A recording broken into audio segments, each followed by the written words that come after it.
da Ceará, diretor administrativo da associação, para a sua exposição também, 15 minutos de relógio pequeno. Muito obrigado. Boa tarde, cumprimento a mesa na pessoa do deputado Chico Lopes, da doutora Emília e aos demais presentes. Vou pedir licença para passar ali, para fazer a apresentação. Trazendo, obviamente, a minha água, que sem água não tem, né? Pronto? Exato. Bom, eu vou tentar me manter nos 15 minutos. Se eu fugir um pouco, você puxa a corda aí. Tá bom? Então, pronto. Paga o excesso do jeton. Pode passar. Bom, desafios atuais. Nós temos um órgão que, de 106 anos, na realidade, ele tem 213. Mas isso é uma discussão acadêmica que eu quero não colocar aqui.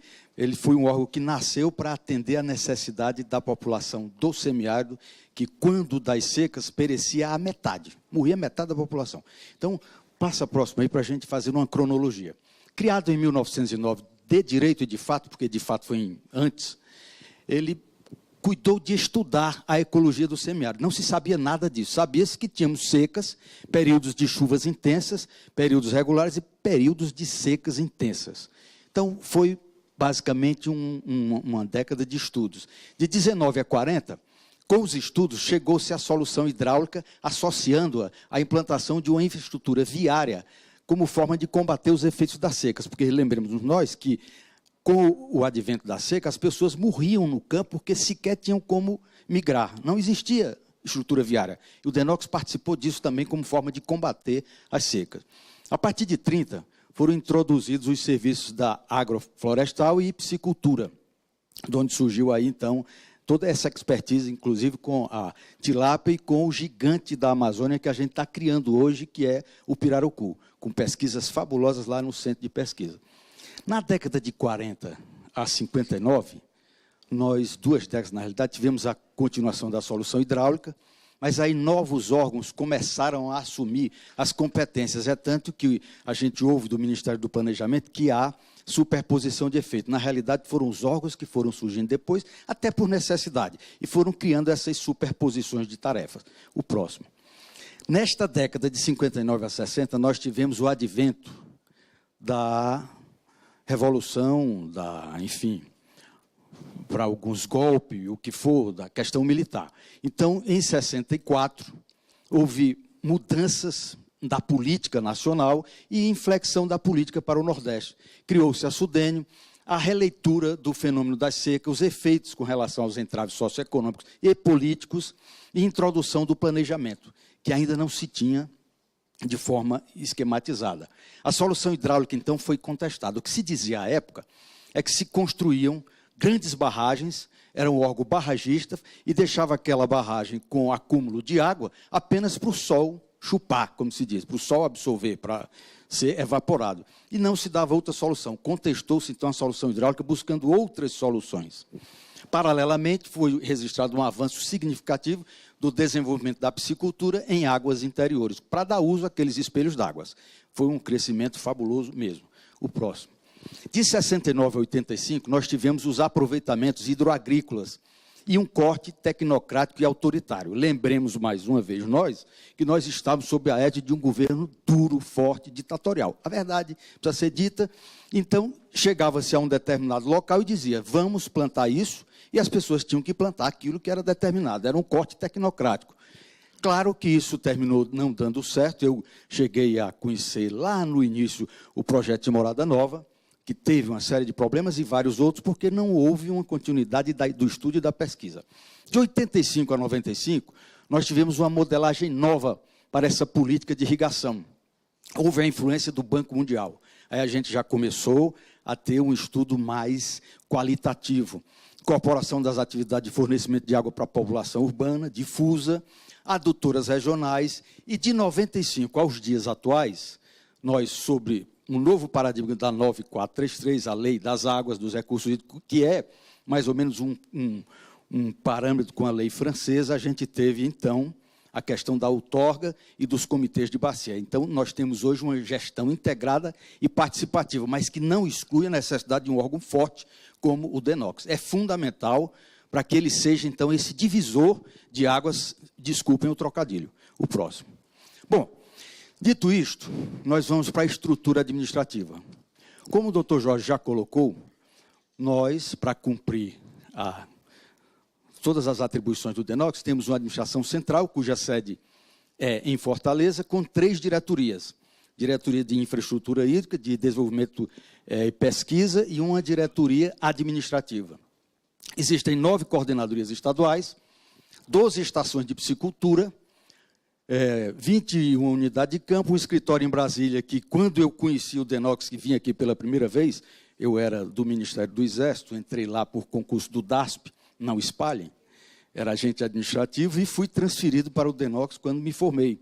Era estudante de engenharia, administração, me formei, saí do DENOX e entrei aqui. E quando eu cheguei lá, vim para o escritório de Brasília, era no prédio que hoje ocupa a CGU. Prédio quase todo do DENOX, aliás, eu acho que ainda é do DENOX. Hoje nós temos uma sala como escritório do DENOX. É uma coisa triste de se ver para quem viveu o DENOX do passado. E eu cheguei em 81. Um centro de referência de semiárido que ainda não foi implantado, que a gente sonha em disponibilizar para o mundo através de forma online todas as pesquisas feitas pelo DENOX, do que ele já produziu, e temos, pasmem, um corpo funcional que hoje, doutor Jorge, é na realidade de 1.441 servidores. Já se aposentaram aí, já dos 59, já houve essa... E está todo dia saindo mais gente. O próximo. Bom, o que é que a gente precisa, então, para uma nova fase, como um desafio? Democratizar o acesso da população ao patrimônio do DENOX. Estabelecer parcerias e praticar transversalidade. Eu já senti muita firmeza no que a doutora Emília nos colocou aqui, que é possível, sim, que a gente possa exercer essa transversalidade. E criar canais de comunicação interna e externa. Compartilhar o seu acervo tecnológico, inclusive o acervo informacional, com o seu público, e criar parcerias públicas e não governamentais. O próximo, Marcelo, por favor.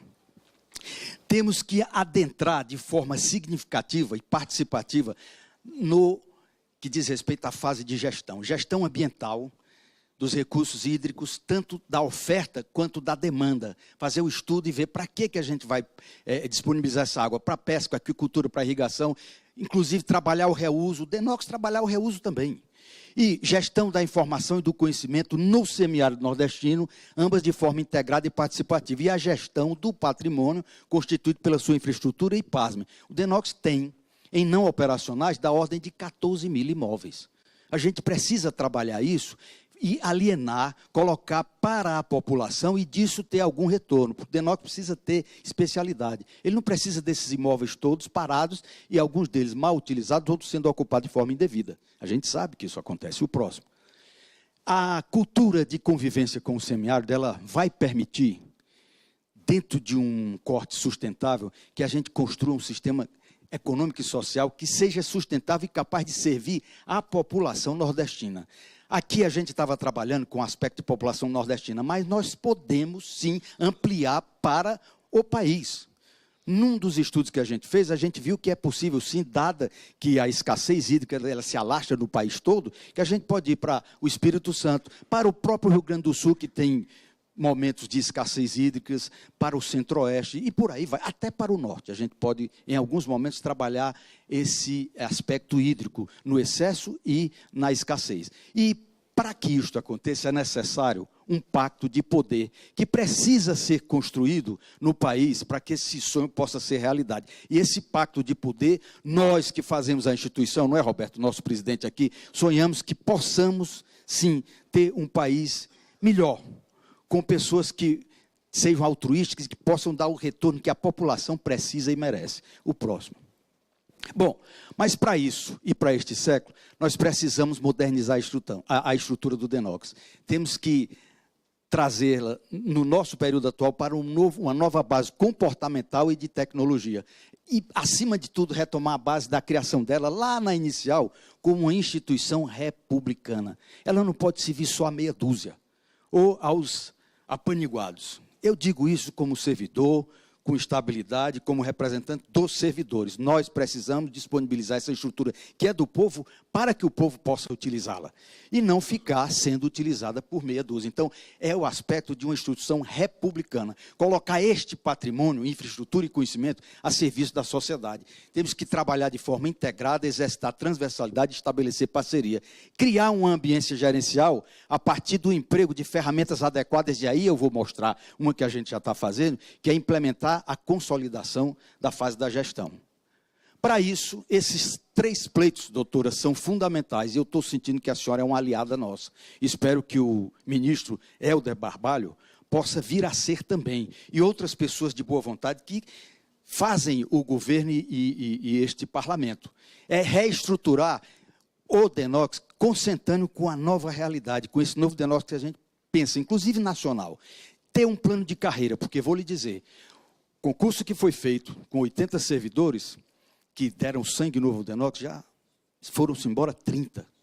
Sem um plano de carreira, não é pelo salário, é para encarreirar e as pessoas saberem que entram e tenham uma carreira onde vão desenvolver um trabalho profícuo, mas ser bem remunerado por ele. Isso é fundamental. Todas as carreiras que se prezam fazem isso. E a realização do concurso público.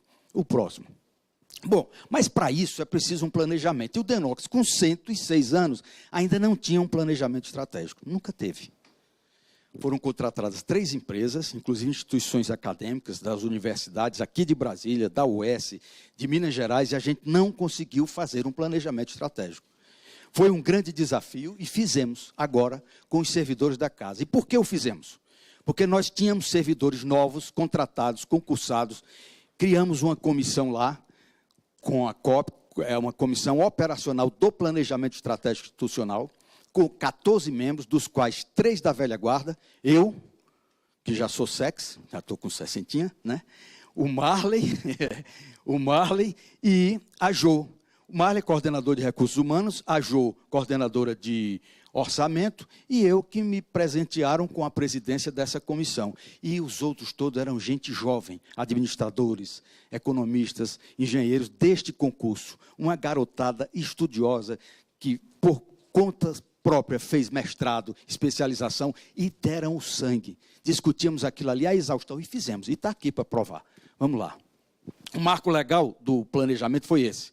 Portaria 536, de 5 de dezembro de 2013. O diretor-geral, Emerson Daniel, um diretor que passou por lá, um homem do planejamento e que ajudou muito, infelizmente, por essas coisas de política, teve que assumir outro cargo e a gente teve meio que uma queda, né, nessa parte de planejamento.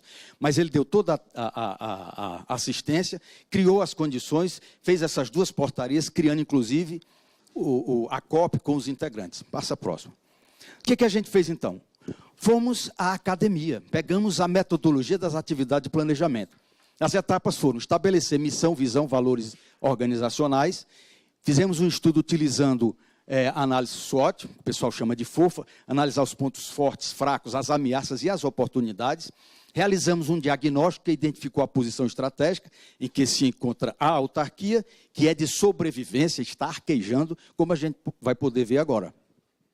4, estabelecemos a utilização do Balanced Scorecard, que alguns gostam de chamar de BCC, né? Que é o BCC lá para nós do Ceará. Para nós é o BCC, o Balanced Scorecard, que é um ranqueamento adaptado da empresa para o setor público, com 4 perspectivas: sociedade, processos internos, aprendizado e pessoas, que é aprendizado e crescimento na iniciativa privada, e financeira orçamentária, que lá é de cliente e faturamento. O próximo.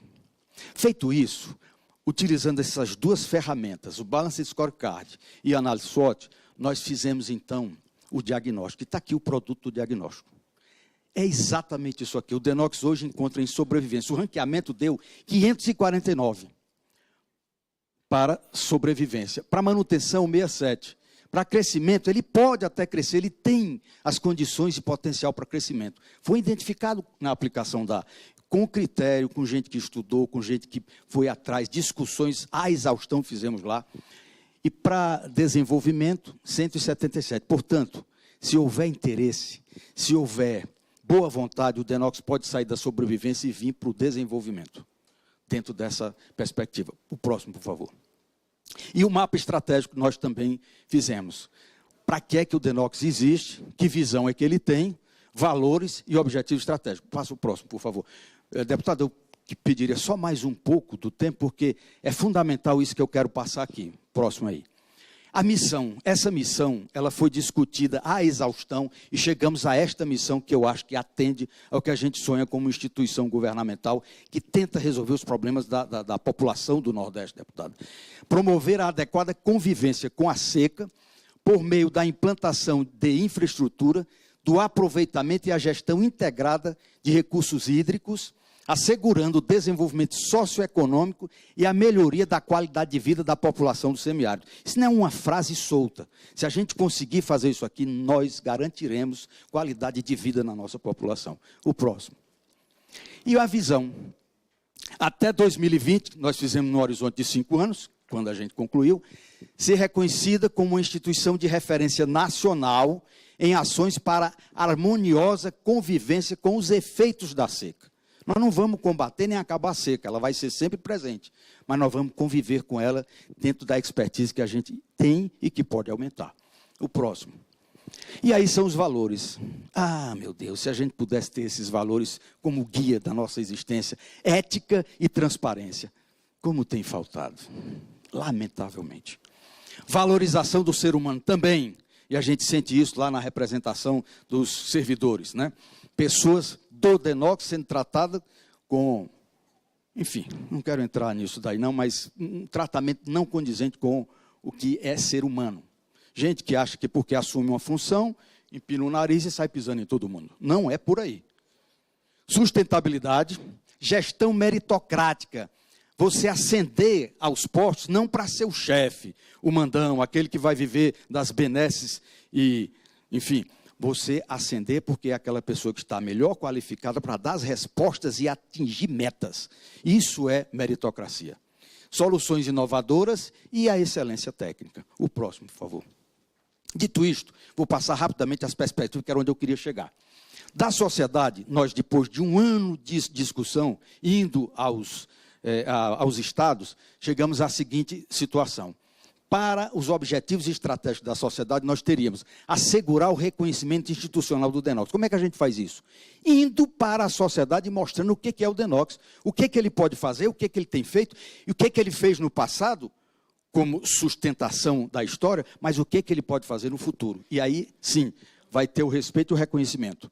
Promover articulações sociopolíticas para uma efetiva atuação institucional.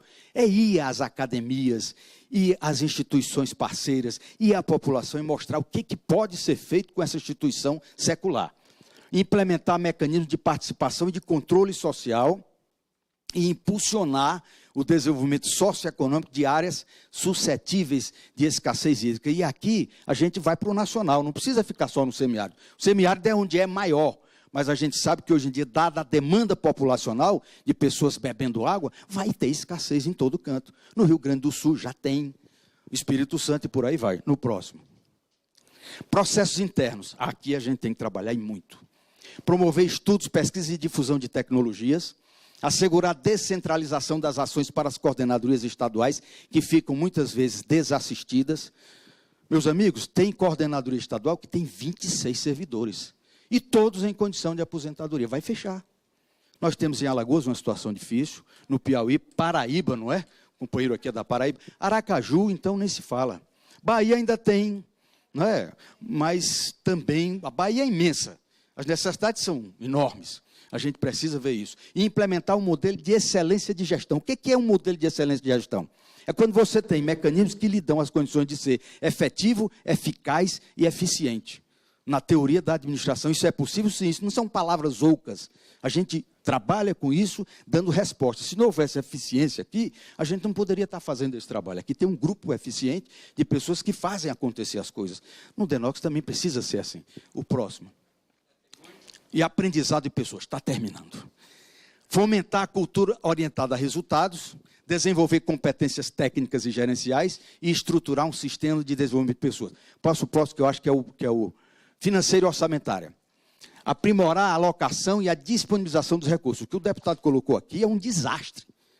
É um desastre aquilo que o senhor colocou.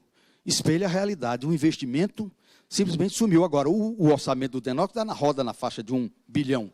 E por que só se investe 30 milhões, 47 milhões, 50 milhões? Porque o resto é para pagar pessoal, e tem que pagar, porque é aquela gente. O DENOX já teve 14 mil servidores. Já teve 6 mil, agora de 81 para cá, e hoje tem 1.440. Mas essa gente se aposentou e gerou pensões, e aquilo ali é necessário que seja pago. Então, por isso é que aquele orçamento dá 1 bilhão, mas 1 bilhão é para pagar aposentados e pensionistas. Implementar mecanismos de arrecadação que a gente precisa fazer, porque são pífios, são incipientes. Otimizar o monitoramento e a execução orçamentária e financeira para evitar aquilo. Execução orçamentária e financeira. Próximo. E aqui está o mapa. Meus amigos, esse é o mapa da mina. Se a gente conseguir isso daqui, nós vamos ter um DENOX revigorado, dando respostas ao nosso semiárido. Está lá, missão, os valores, rodando as perspectivas do Balance de Scorecard e tendo ser reconhecida até 2020 como instituição de referência nacional em ações para a harmoniosa convivência dos efeitos com a seca. Dá tempo, ainda dá tempo. O próximo. E aqui são propositividades. Deputado, isso aqui eu acho que é a pedra angular. O que o DENOX pode fazer nesse novo século? Está aqui. Para a consecução do seu desiderato, sugere-se os seguintes itens. Primeiro, elaborar estudos, projetos e planos para a construção de barragens estratégicas. Não pode ficar só em pequenas barragens. São aquelas estratégicas e necessárias para um órgão da envergadura do DENOX. 2, elaboração de estudos, projetos e pesquisas para estabelecimento do déficit hídrico e dos vazios hídricos a serem ocupados com obras estratégicas, aonde quer que existam os vazios hídricos. 3, construção das barragens estratégicas. 4, manutenção, conservação e recuperação das barragens, que isso aqui é lei, mas nós estamos com um problema sério. O doutor George falou aqui, mas eu gostaria de tocar porque isso é fundamental. Uma barragem que estourou lá em Mariana, em 47, 43 milhões de metros cúbicos de rejeitos, que a viscosidade baixa causou toda aquela... Imagine uma barragem com 6 bilhões e 700 milhões de metros cúbicos de água, com a velocidade que a água tem. Se não cuidar, precisa cuidar. E não é só uma, são várias. Nós temos em torno de 20 barragens, não é isso, doutor? Com grau 3. Precisando urgentemente, isso é necessário. Se não houver isso, alguém vai ter que ser responsabilizado. Se acontecer, na Paraíba houve, não foi? No Piauí. Eu não quero nem pensar nisso. Construção de barragens, mas acima de tudo a manutenção. Indução do aproveitamento hidroagrícola dos mananciais, sob sua responsabilidade. E interligação das bacias hidrográficas. É criar as condições de reservar, mas interligar. É como a energia, a água é como a energia. A gente tem que criar os mecanismos de fazer a interligação. A engenharia pode, é perfeito. E o custo é muito menor do que a gente correr atrás do prejuízo depois. Por isso é que a gente tem que se planejar. E a última tela, deputado, para que o deputado não se zangue, não fique triste, não se zangue. Querendo ser honesto com vocês, é o seguinte, porque se começar com a ordem do dia... E não, a gente não terminar, termino agora. Tudo isso que nós estamos fazendo fica sem efeito. Sondagem e perfuração. Eu quero sustentar o que já tem. Pronto. Sondagem e perfuração de poços muito profundo para aproveitamento dos aquíferos das regiões litorâneas, e aí você desafoga os mananciais interiores. Cuido do litoral, faço aqui, e desafogo o DENOX pode participar? Acredito que sim. 8, implantação de usinas de dessalinização de águas marinhas para o abastecimento dos grandes centros urbanos litorâneos, usando novas tecnologias. Pode participar? Sim. Aí desafoga o interior. E o 9, indução do aproveitamento dos mananciais e aquíferos para a produção de alimentos provenientes da aquicultura, que a gente já tem muita pesquisa. E o último, mitigação dos efeitos da seca pela via dos mecanismos de convivência com o fenômeno que combate a desertificação, que é sério. Nós temos a região lá de Irauçuba, o deputado deve conhecer muito bem, que é uma tristeza, já ali para o rumo do Piauí, perto de Sobral. E utilização dos espelhos d'água, das médias e grandes barragens, para a produção de energia solar, através da colocação de placas fotovoltaicas, apoiadas em boias, com a consequente redução da evaporação. Nós matamos 2 coelhos com uma cajadada. Vamos produzir energia e vamos evitar a evaporação. Matar o coelho é afogado. Também. E aqui eu agradeço, dizendo que são 106 anos de ações do semiárido nordestino, do cedro ao castanhão. E eu me empolgo porque realmente esse órgão mexe comigo. Viu? Queremos agradecer a apresentação do Jean E eu peço desculpa, mas aqui tem um regimento.